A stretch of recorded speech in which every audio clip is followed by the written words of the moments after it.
왜 나는 늘 참고 살아왔을까? 이 질문은 어느 날 갑자기 생기지 않습니다. 오랜 세월을 지나오며 마음속에 조용히 쌓이다가 몸이 먼저 지치고 관계가 조금 느슨해졌을 때 비로소 고개를 듭니다. 돌아보면 특별히 큰 잘못을 한 것도 없고 게으르게 산 것도 아닌데 마음 한켠에는 늘 눌린 느낌이 남아 있습니다. 그래서 우리는 이렇게 말하곤 합니다. 원래 내가 그런 성격이니까, 나는 참는 게 편하니까 하고 말입니다. 하지만 부처님은 성격이라는 말로 자신을 너무 쉽게 설명하지 말라고 하셨습니다. 우리가 참고 살아온 이유는 타고난 성격 때문이 아니라 맡아온 역할 때문일 수 있다고 하셨습니다. 누군가는 맏이었고, 누군가는 가장이었고, 누군가는 늘 분위기를 맞추는 사람이었습니다. 울고 싶어도 울 수 없었고, 화가 나도 삼켜야 했습니다. 그 역할이 너무 오래 이어지다 보니 어느새 그것이 나 자신인 것처럼 굳어져 버린 것입니다. 참고 살아온 삶은 선택이라기보다 책임에 가까웠습니다. 누군가는 해야 했고, 누군가는 버텨야 했습니다. 그 자리를 오래 지키다 보면 마음은 자연스럽게 자신을 뒤로 미룹니다. 내 마음은 나중에, 내 감정은 조금만 더 참았다가, 그렇게 하루하루를 넘기다 보면 참는 것이 미덕이 되고 습관이 됩니다. 하지만 부처님은 이 지점에서 조용히 묻습니다. 그 참음이 정말 지혜였는지 아니면 스스로를 잇는 방식은 아니었는지 말입니다. 문제는 참아온 시간이 길수록 마음이 자신을 어떻게 대해야 하는지 잊어버린다는 데 있습니다. 불편해도 괜찮다고 여기고 상처받아도 별일 아니라고 넘깁니다. 그러다 어느 순간 아무 일도 없는데 마음이 무너지는 날이 옵니다. 이유 없이 서럽고 이유 없이 지칩니다. 그것은 약해진 탓이 아니라 너무 오래 자신을 돌보지 않았기 때문입니다. 부처님은 삶에서 역할을 다하는 것과 자신을 잃는 것은 다르다고 하셨습니다. 역할은 필요하지만 그 역할이 전부가 되어서는 안 된다고 말입니다. 참고 살아온 인생은 잘못된 인생이 아닙니다. 다만 이제는 그 이유를 다시 바라볼 때가 된 것입니다. 내가 왜 그렇게 살아왔는지 이해하는 순간 마음은 처음으로 자신에게 조금 너그러워집니다. 이 깨달음이 바로 마음 다스림의 첫걸음입니다. 참는 사람이 유난히 많은 집안이 있습니다. 형제들 중에서도 늘 먼저 양보하던 사람, 집안 분위기가 어두워지면 괜히 말을 꺼내 웃음을 만들던 사람, 갈등이 생기면 자기 마음은 접어두고 중간에서 정리하던 사람이 꼭 한 명쯤 있습니다. 그 사람은 태어날 때부터 참을 줄 아는 성격이어서가 아니라 그렇게 살아야 하는 자리에 오래 있었기 때문에 참는 법을 먼저 배운 사람입니다. 마지로 태어난 사람은 아주 이른 나이부터 어른의 눈치를 배웁니다. 동생을 챙겨야 하고 부모의 걱정을 덜어야 하고 집안의 분위기를 읽어야 합니다. 울고 싶어도 형이니까 누나니까라는 말 앞에서 감정을 좁습니다. 가장이 된 사람도 마찬가지입니다. 힘들어도 흔들리면 안 되고 불안해도 내색할 수 없습니다. 책임을 맡았다는 이유 하나로 마음은 늘 마지막 순서로 밀려납니다. 부처님은 이런 삶을 두고 업이 쌓이는 자리라고 표현하셨습니다. 여기서 말하는 업은 벌이 아니라 반복된 선택과 습관입니다. 집안을 위해 참는 선택을 계속하다 보면 마음은 자연스럽게 나는 참아야 한다는 방향으로 길들여집니다. 이 길은 처음엔 가족을 지키는 길이지만 시간이 지나면 자신을 돌보지 못하는 길이 되기도 합니다. 이 구조 안에서 자란 사람은 성인이 되어서도 같은 역할을 반복합니다. 직장에서는 책임을 떠안고 인간관계에서는 먼저 맞추고 갈등이 생기면 혼자 삼킵니다. 거절하면 미안하고 화를 내면 나쁜 사람이 될 것 같습니다. 그래서 늘 이렇게 말합니다. 내가 조금만 참으면 되지. 하지만 부처님은 이 말 속에 숨은 위험을 보셨습니다. 참음이 계속되면 마음은 자신이 보호받아야 할 존재라는 사실을 잊어버린다고 하셨습니다. 문제는 이 구조가 너무 익숙해져서 다른 삶을 상상하기 어려워진다는 데 있습니다. 책임을 내려놓으면 무너질 것 같고 참지 않으면 이기적인 사람이 될 것 같습니다.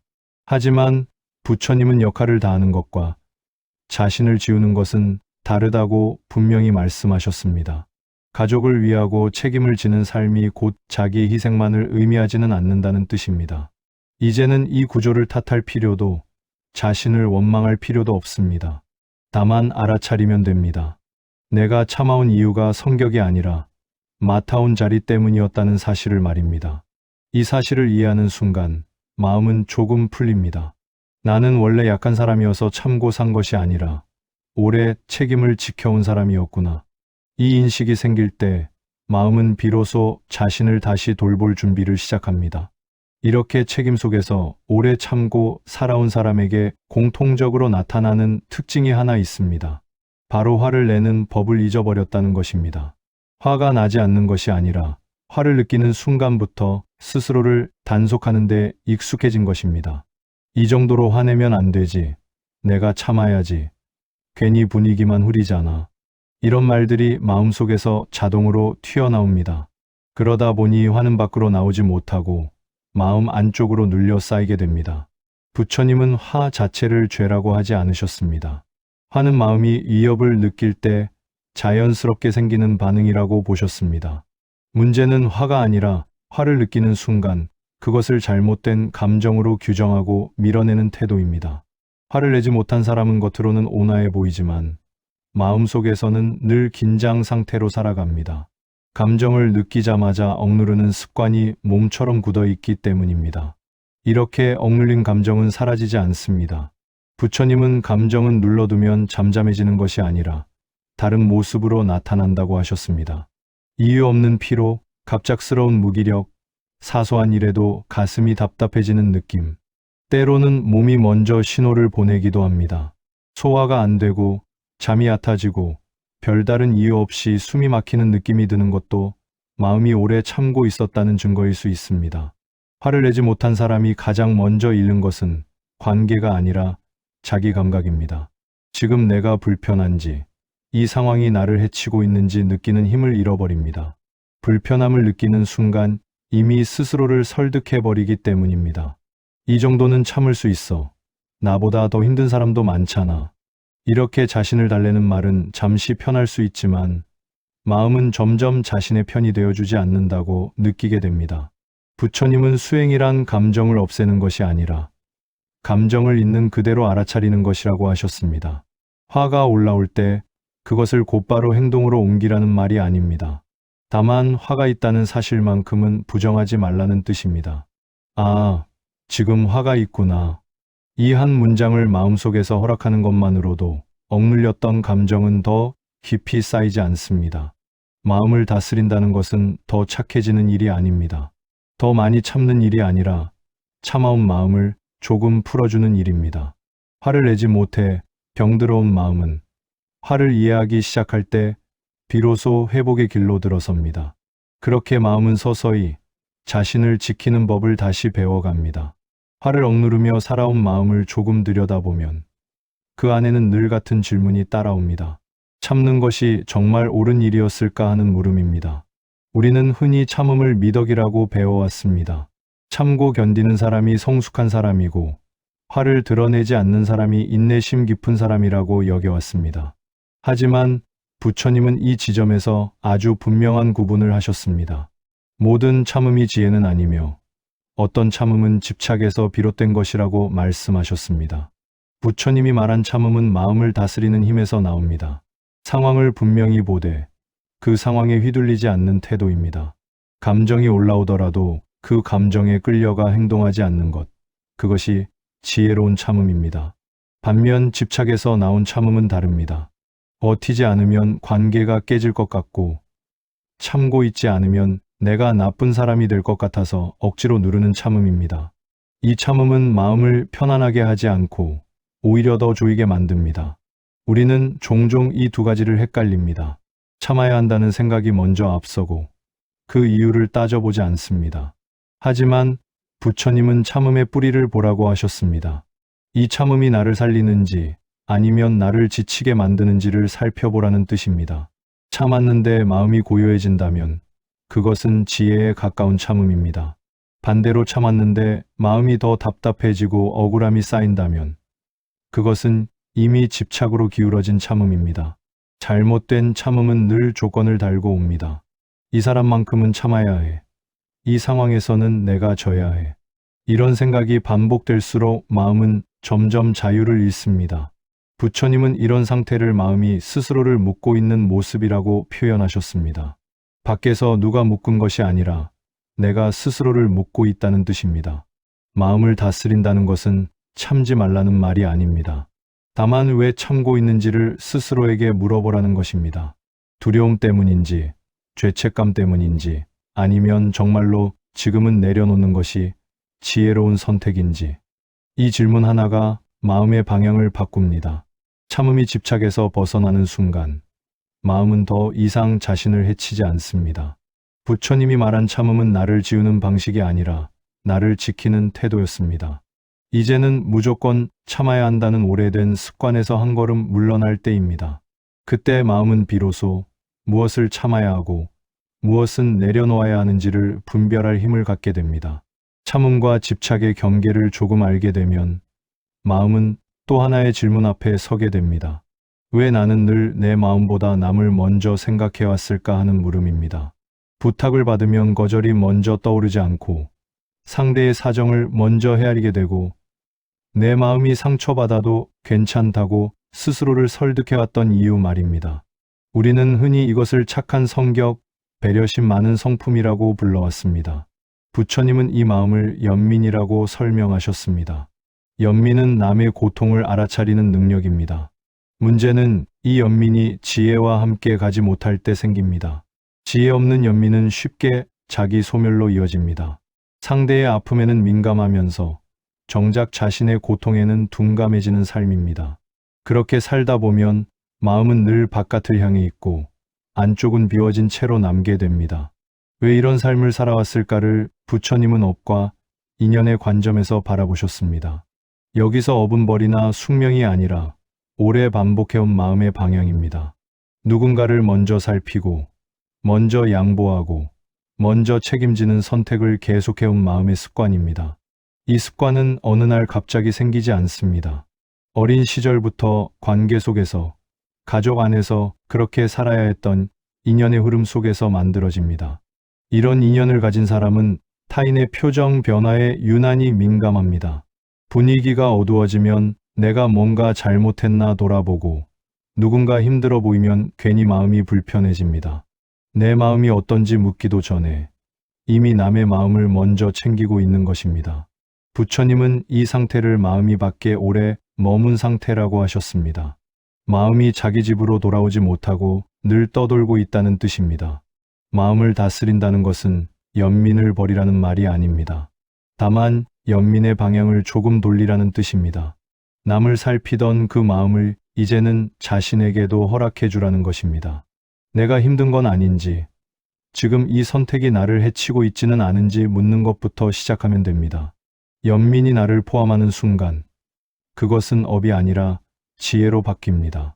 늘 남을 먼저 생각해온 인생에는 분명 이유가 있었습니다. 그것은 약함이 아니라 오래 책임을 맡아온 마음의 방식이었습니다. 이제 그 사실을 이해하는 것만으로도 마음은 조금 풀립니다. 그리고 그때부터 비로소 인연 속에서도 나를 지키는 삶이 시작됩니다. 이렇게 늘 남을 먼저 생각하며 살아온 사람에게 관계는 유난히 더 힘들게 느껴집니다. 겉으로 보기에는 사람들과 큰 갈등도 없고 무난하게 지내는 것처럼 보이지만 마음속에서는 늘 손해보는 느낌이 남습니다. 왜 나만 더 이해해야 할 것 같고 왜 나만 더 참아야 하는 것 같을까? 관계가 끝나고 나면 허탈함이 남고 아무 말도 하지 않았는데도 괜히 지친 느낌이 듭니다. 부처님은 관계가 힘든 이유를 사람의 성격에서 찾지 않으셨습니다.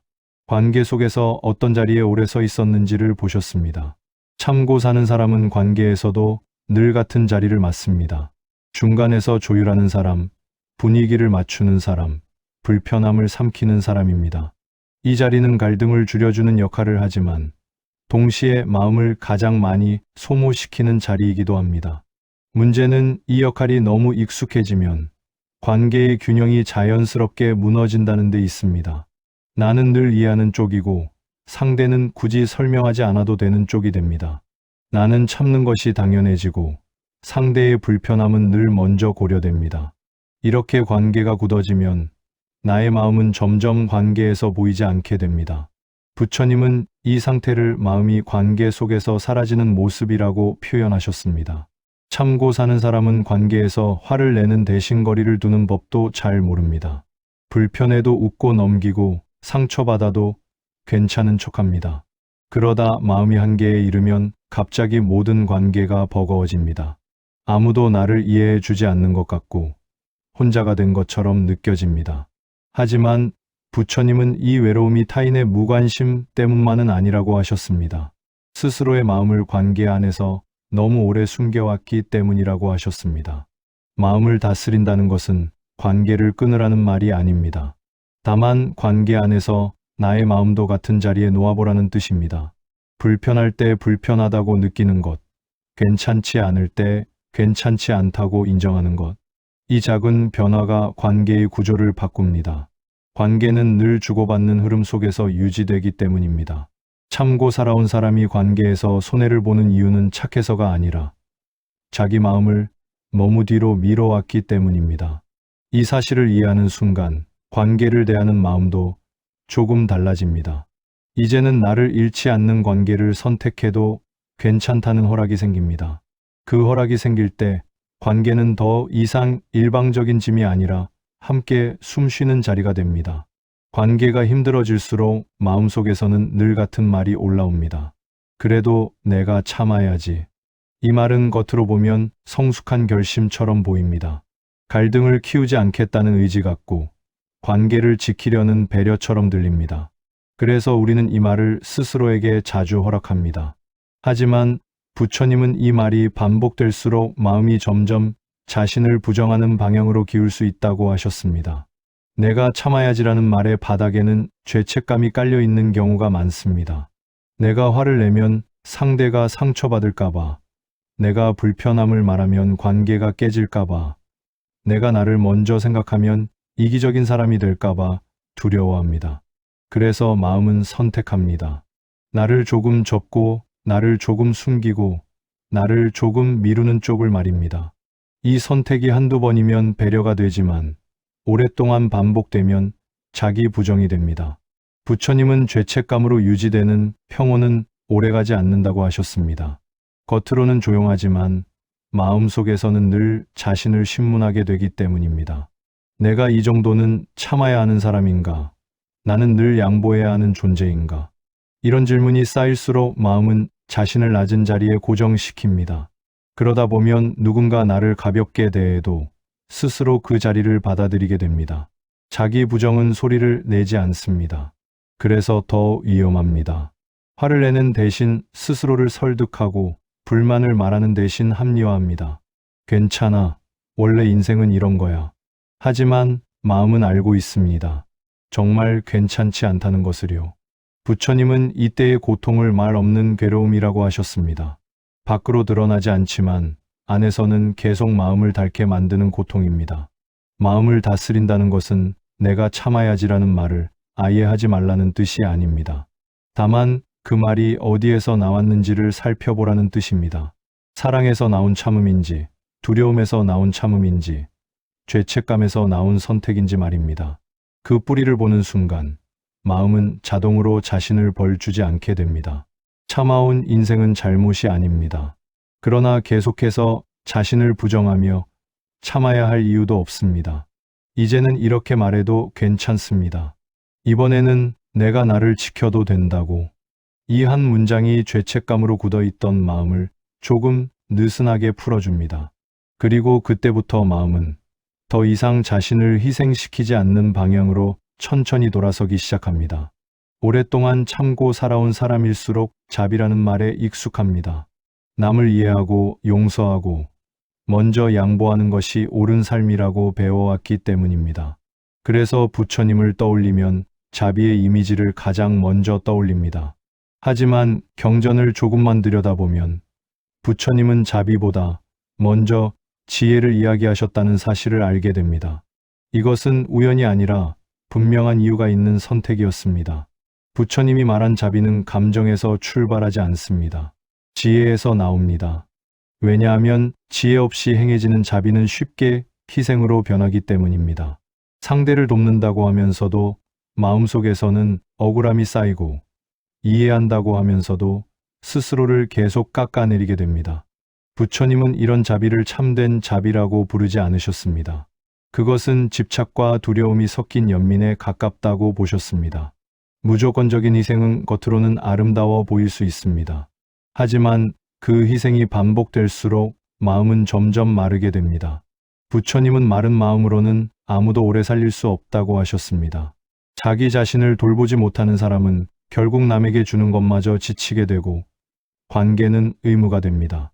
이때 자비는 따뜻함이 아니라 부담으로 변합니다.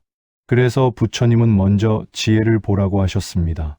지금 이 행동이 누구를 살리고 있는지, 이 선택이 정말 필요한지, 아니면 내가 버림받지 않기 위해 나를 희생하고 있는 것은 아닌지 살펴보라는 뜻입니다. 지혜는 냉정함이 아니라 분별력입니다. 어디까지가 자비이고 어디부터가 집착인지 알아보는 힘입니다. 지혜가 먼저 서면 자비는 훨씬 가벼워집니다. 억지로 하지 않아도 되고 죄책감으로 하지 않아도 됩니다. 할 수 있을 때 돕고 힘들 때는 물러설 수 있습니다. 부처님은 이것이 진짜 자비라고 하셨습니다. 상대를 위하는 동시에 자신을 해치지 않는 자비 말입니다. 마음을 다스린다는 것은 착해지는 일이 아닙니다. 지혜로워지는 일입니다. 무조건 참지 않아도 되고 무조건 희생하지 않아도 괜찮다는 것을 아는 힘입니다. 이제는 이렇게 물어도 됩니다. 지금 이 자비가 나를 살리고 있는지 아니면 나를 소진시키고 있는지. 이 질문을 허락하는 순간 마음은 더 이상 자신을 태우며 남을 비추지 않게 됩니다.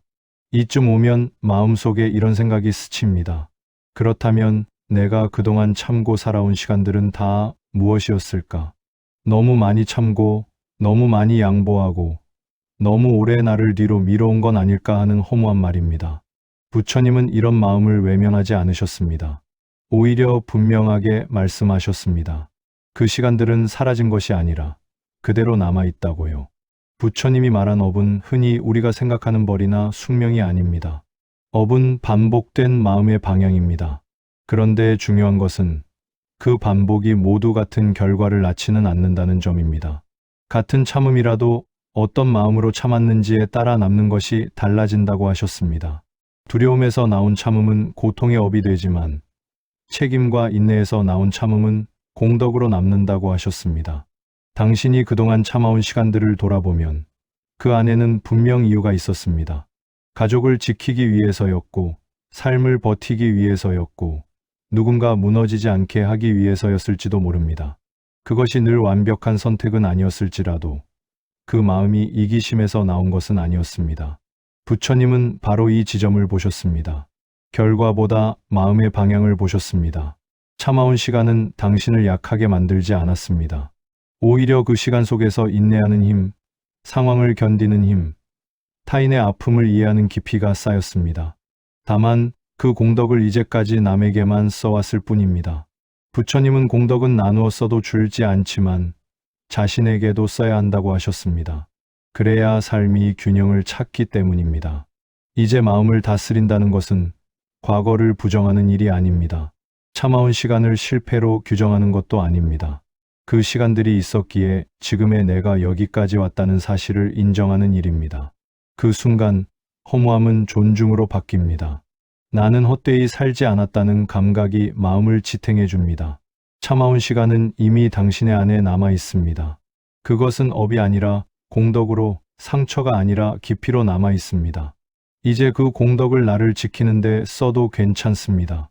그렇게 마음의 방향을 조금만 바꾸어도 참아온 인생은 비로소 보상받기 시작합니다.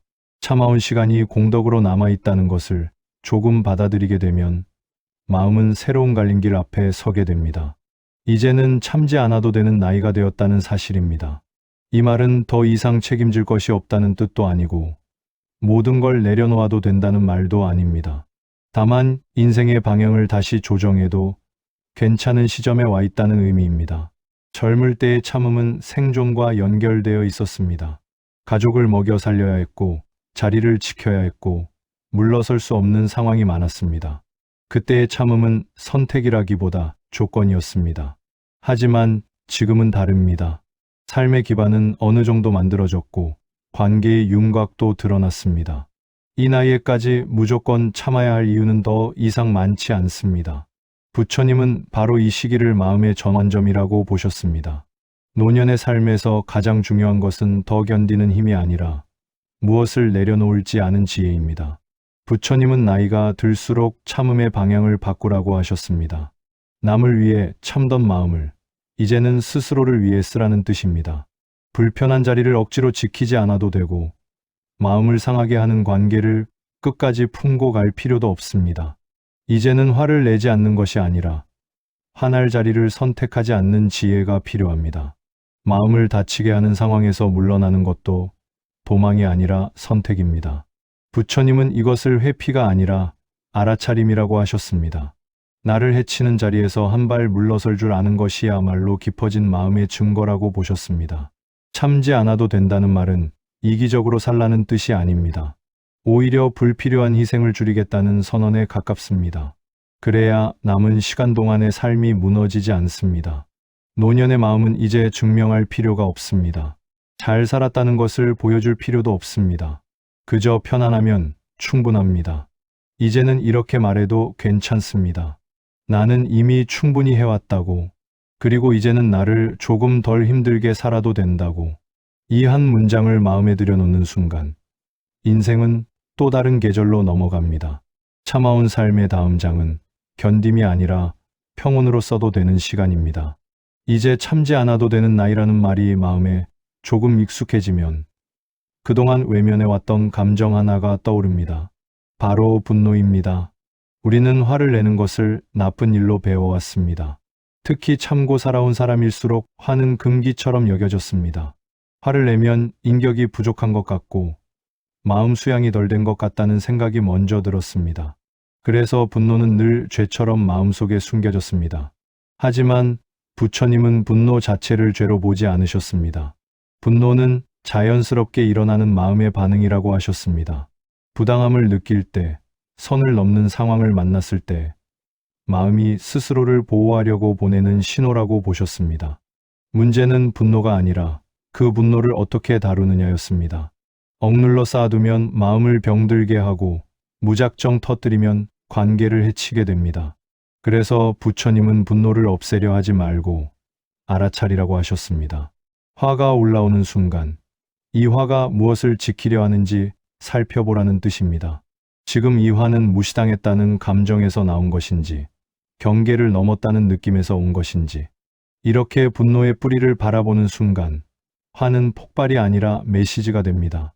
화를 내는 연습이 필요한 이유는 바로 여기에 있습니다. 연습이 없는 분노는 늘 극단으로 흐르기 때문입니다.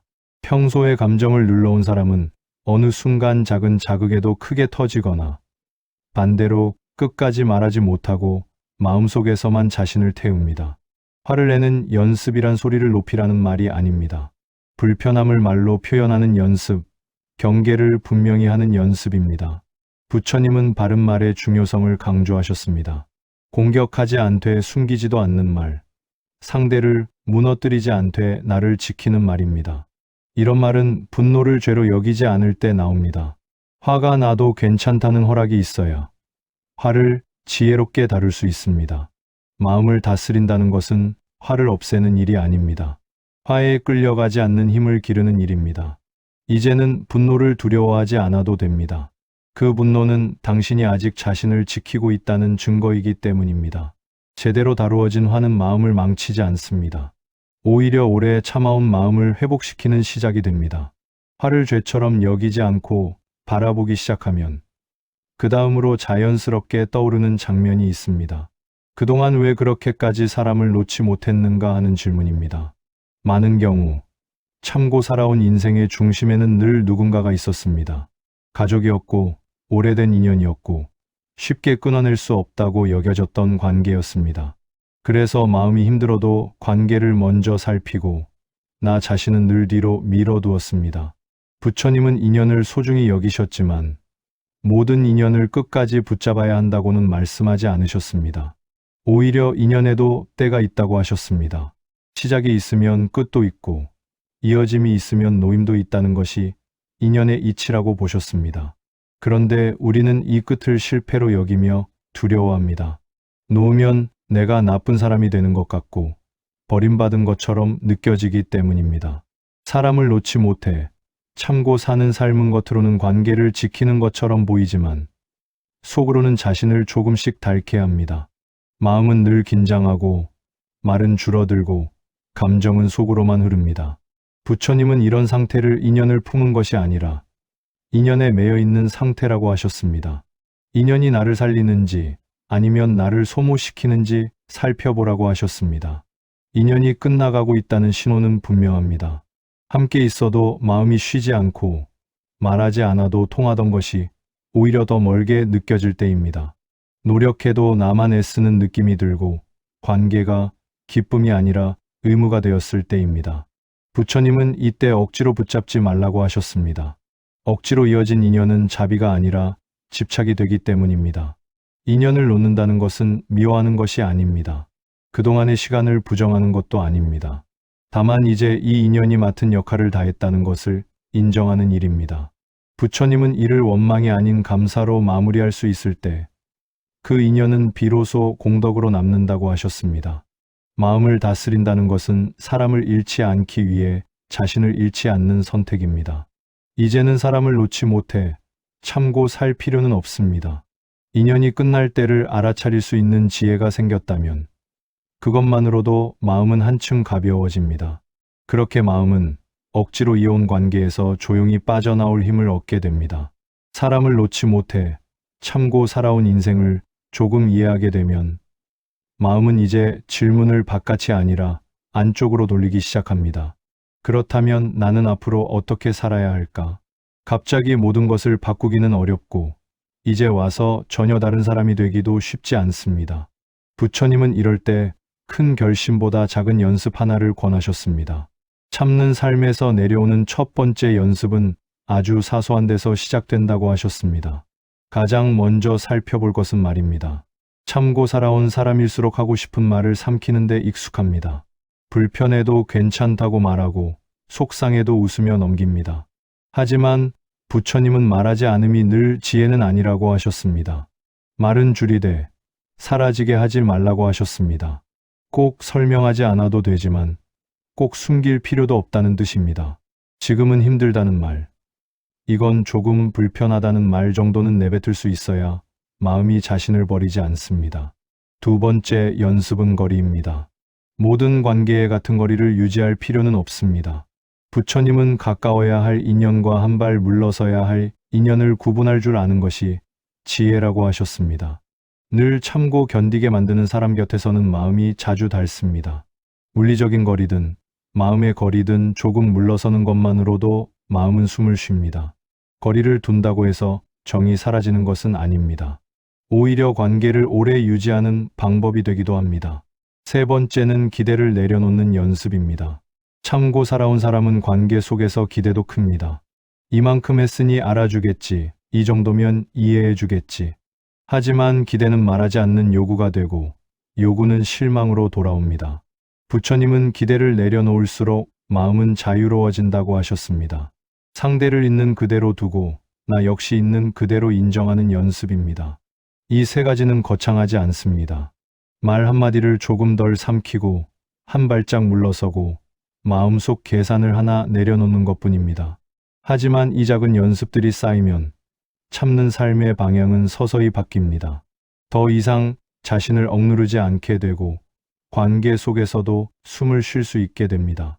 참아온 삶에서 내려오는 것은 한 번에 이루어지지 않습니다. 그러나 첫 번째 연습을 시작하는 순간 마음은 이미 이전과 다른 길 위에 서 있습니다. 그 길은 더 이상 견디는 길이 아니라 나를 지키며 살아가는 길입니다. 말과 거리, 기대를 조금씩 내려놓는 연습이 시작되면 마음은 서서히 빈자리를 드러냅니다. 그 빈자리에 가장 먼저 마주하게 되는 것이 바로 나 자신입니다. 참고 살아온 사람일수록 이 순간이 낯섭니다. 늘 남을 먼저 살폈기 때문에 정작 나를 어떻게 대해야 하는지 모르는 경우가 많습니다. 그래서 부처님은 이 시점에서 가장 먼저 회복해야 할 것이 있다고 하셨습니다. 그것은 성취도 아니고 관계도 아니라 자존감이라고 말씀하셨습니다. 참고 살아온 사람의 자존감은 대체로 조용히 달아 있습니다. 스스로를 낮추는 말에 익숙해져 있고 괜찮다는 말을 반복하며 자신의 감정을 축소해 왔기 때문입니다.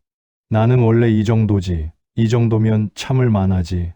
이런 말들이 쌓이면 마음은 자신을 소중한 존재로 느끼기 어려워집니다. 부처님은 이 상태를 무명이라 부르셨습니다. 나를 제대로 보지 못하는 상태라는 뜻입니다. 자존감을 회복한다는 것은 대단한 사람이 되겠다는 결심이 아닙니다. 부처님이 말한 자존감의 출발점은 자기 연민이었습니다. 여기서 말하는 연민은 불쌍하게 여긴다는 뜻이 아닙니다. 지금까지 잘 버텨온 나를 이해해주는 마음입니다.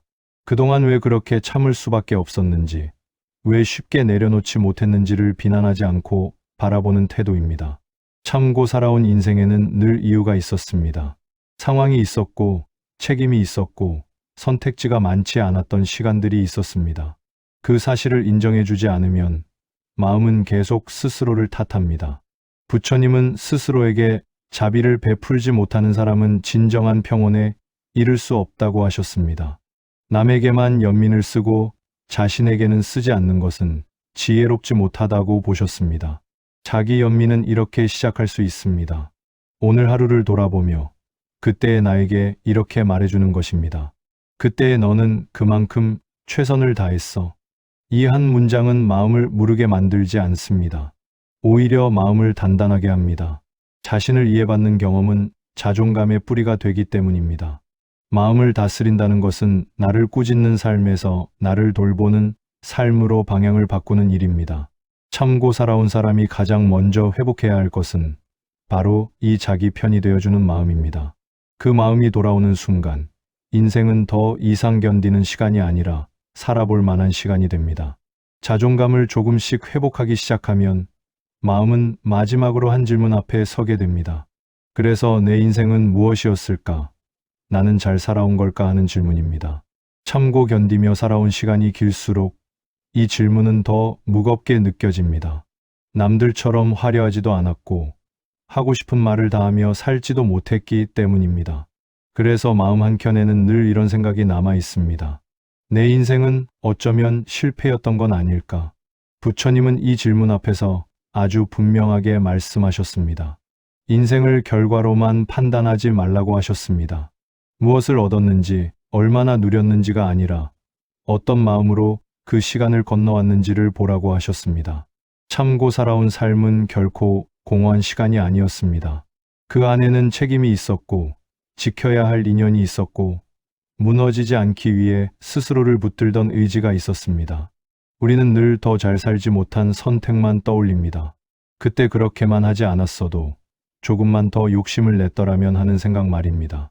하지만 그 선택을 했던 순간에 나는 그 선택 말고는 다른 길을 볼 수 없었던 나였습니다. 부처님은 업을 단순한 운명으로 보지 않으셨습니다. 업은 상황 속에서 최선을 다해 내린 선택의 흔적이라고 하셨습니다. 그러니 참고 살아온 시간은 잘못된 업이 아니라 이유가 있었던 삶의 궤적입니다. 그동안 참아온 시간은 사라지지 않았습니다. 그 시간은 사람을 이해하는 깊이가 되었고 쉽게 남을 판단하지 않는 눈이 되었으며 작은 평온에도 감사할 줄 아는 마음으로 남아 있습니다. 화려하지는 않아도 가볍지 않은 삶이었습니다. 부처님은 이런 삶을 헛되다 말하지 않으셨습니다. 오히려 이런 삶이야말로 흔들리지 않는 바탕을 만든다고 보셨습니다. 이제 와서 과거를 바꿀 필요는 없습니다. 다만 해석은 바꿀 수 있습니다. 나는 실패한 인생을 산 사람이 아니라 참고 버텨야 할 이유가 있었던 삶을 살아온 사람이라는 해석입니다. 이 해석이 바뀌는 순간 마음은 더 이상 자신을 패배자로 부르지 않습니다. 그저 많이 애썼던 사람으로 받아들이기 시작합니다. 그래서 이 인생은 실패가 아니었습니다. 조금 늦게 나를 돌보게 되었을 뿐이고 이제야 내 마음의 목소리를 들을 준비가 되었을 뿐입니다.